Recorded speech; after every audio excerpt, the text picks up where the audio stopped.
Emily and David had always loved the idea of adventure. When they planned their honeymoon, they agreed to forego the typical beach resorts and bustling cities in favor of something quieter, more intimate. They rented a remote cabin deep in the Appalachian Mountains, promising themselves that the isolation would be romantic and rejuvenating. The drive up was long and winding, the road narrowing as trees closed in on either side. The GPS cut out hours before they reached their destination, leaving them to navigate with printed directions. By the time they arrived, the sun was sinking below the horizon, casting long shadows over the clearing where the cabin stood. It was rustic, just as the listing had described, but charming in its own way. The structure was old, its wooden walls weathered by time. A small porch wrapped around the front, complete with a pair of rocking chairs. Emily imagined sitting there in the mornings with a cup of coffee, watching the forest come alive. As they parked and stepped out, the chill of the mountain air hit them. David grabbed their bags while Emily surveyed the surroundings. The forest seemed alive, the trees swaying gently in the wind, their branches creaking. Somewhere in the distance, a bird cried out, its call echoing eerily. An old man emerged from the shadows, startling them. He wore a flannel shirt and a wide-brimmed hat, his face leathery and worn. "You must be the honeymooners," he said, his voice gravelly. David nodded. "That's us. You must be Mr. Grayson." The man chuckled. "That's right. I own the cabin. Don't get many visitors up here these days." He handed over a set of keys. "Just a word of advice. Stick to the cabin at night. These woods, they've got their own rhythm. Folks who wander too far tend to get lost." Emily frowned. "Lost? You mean the terrain is tricky?" Mr. Grayson's smile faltered. "Something like that. Just keep to yourselves and you'll be fine." Without another word, he turned and disappeared into the woods, leaving them alone. David laughed nervously. "Well, that's one way to set the mood." Emily forced a smile, brushing off the encounter. They had planned this trip to escape the stress of their wedding, and she wasn't going to let a strange old man ruin it. Inside the cabin, everything was as they'd expected, simple but cozy. A stone fireplace dominated one wall, and the living room was furnished with mismatched chairs and a worn-out sofa. The kitchen was small but functional, and the bedroom had a four-poster bed with a quilted blanket that looked handmade. After unpacking, they settled in for the night. David lit a fire while Emily prepared a simple dinner. The crackling flames and the scent of burning wood filled the cabin, creating a comforting atmosphere. As they ate, the sounds of the forest grew louder. Crickets chirped and the wind howled through the trees. Occasionally, there was a rustling sound, as if something large was moving just beyond the tree line. "Probably deer," David said when Emily pointed it out. "We're in their territory now." But Emily couldn't shake the feeling that they were being watched. The first night passed without incident, though Emily had trouble sleeping. She woke several times, convinced she'd heard footsteps outside. Each time, David assured her it was just her imagination or the natural sounds of the forest. By morning, she felt foolish for worrying. The sun was shining, the forest seemed less menacing, and the day stretched ahead of them. They spent the morning hiking along a nearby trail, and the afternoon lounging by the lake. It wasn't until they returned to the cabin that things started to feel off. The door, which they were sure they had locked, was slightly ajar.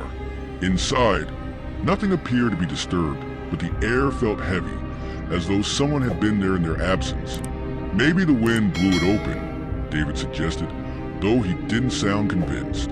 Emily didn't argue, but she couldn't shake the unease that settled over her. That night, as they lay in bed, she heard the footsteps again, closer this time. "David," she whispered, nudging him awake. He groaned. "What now?" "Listen," she said, her voice trembling. They both held their breath, straining to hear. For a moment, there was nothing. Then, faint but unmistakable, came the sound of someone walking on the porch. David got up, grabbing a flashlight from the nightstand. "Probably an animal," he muttered, though his expression was tense. He opened the front door and shone the light across the porch. It was empty. The beam of light swept across the clearing, illuminating the trees, but there was no sign of movement. "See?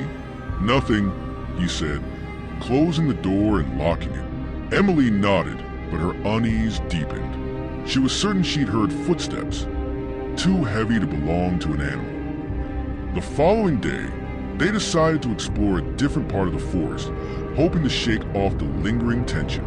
The trail was overgrown, the trees pressing in on either side, their branches forming a canopy that blocked out the sun. As they walked, they came across strange markings carved into the trees, symbols that neither of them recognized. "Probably just kids messing around," David said, though his tone was uncertain. They continued, but the deeper they went, the more unsettling the forest became. The air seemed colder, and the sounds of birds and insects grew faint.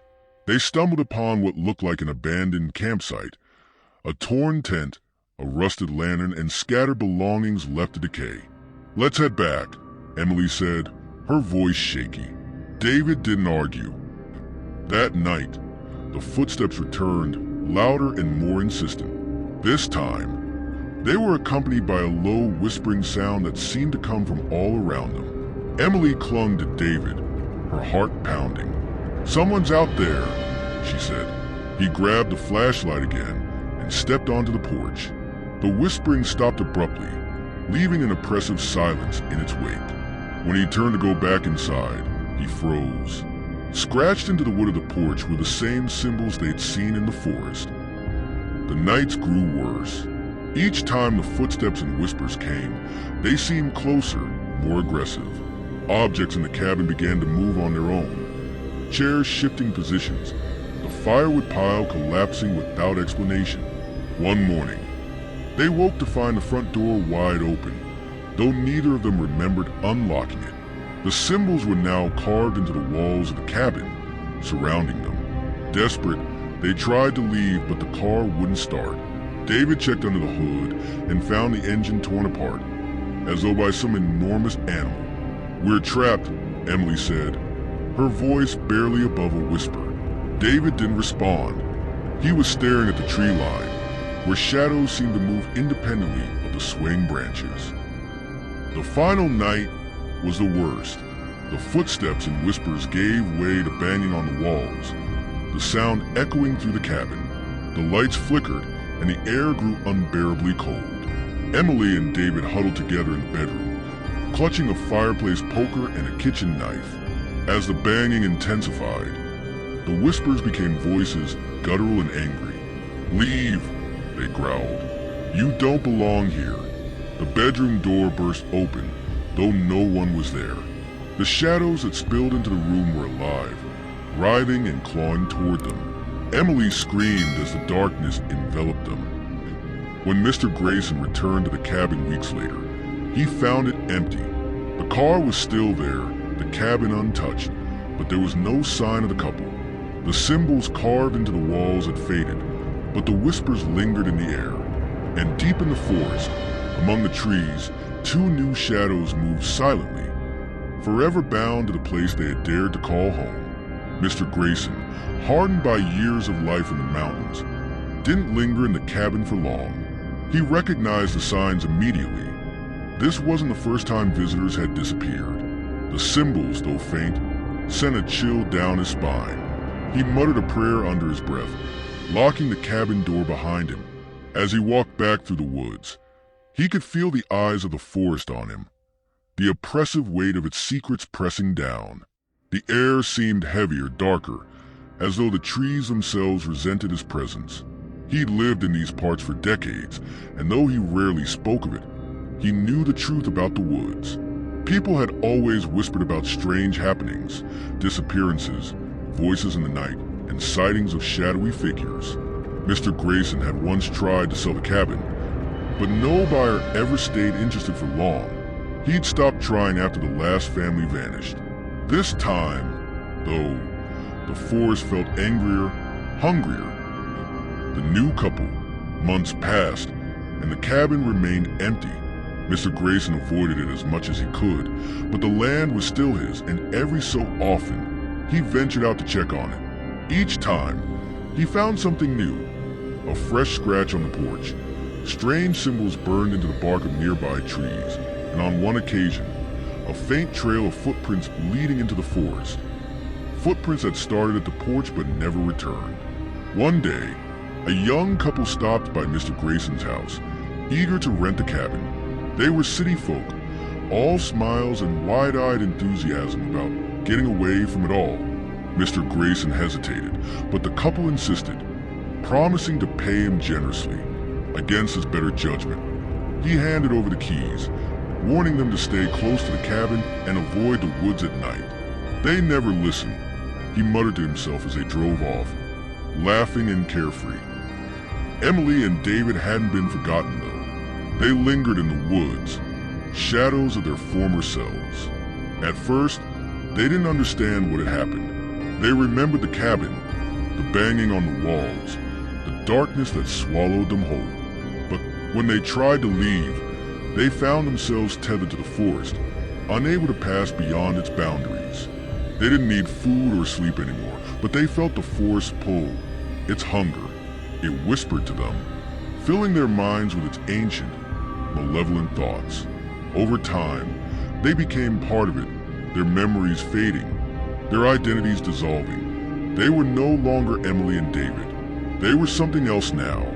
When the new couple arrived, the forest stirred. Emily and David, or what was left of them, watched from the shadows as a car pulled up and the city couple stepped out, laughing and taking selfies. The forest whispered to them, urging them forward. The young couple, Amanda and Jake, found the cabin exactly as advertised, rustic and charming. They unpacked their things, explored the surrounding woods, and settled in for a peaceful weekend. The first night passed uneventfully, though Amanda swore she heard something moving outside. Jake dismissed it as wildlife, teasing her about being a city girl unaccustomed to nature. But the second night was different. As they sat by the fire, the whispers began. At first, they were faint, like the wind rustling through the trees. But as the hours passed, they grew louder, more distinct. "Jake," Amanda said, her voice trembling. "Do you hear that?" Jake nodded, his face pale. "It's probably just the wind." The forest had claimed them, just as it had claimed Emily and David. And deep among the trees, for shadows now moved silently, their eyes glowing faintly in the darkness. The forest was growing stronger, its hunger insatiable. The cabin remains, waiting for its next visitors, while the forest whispers its eternal warning: you don't belong here.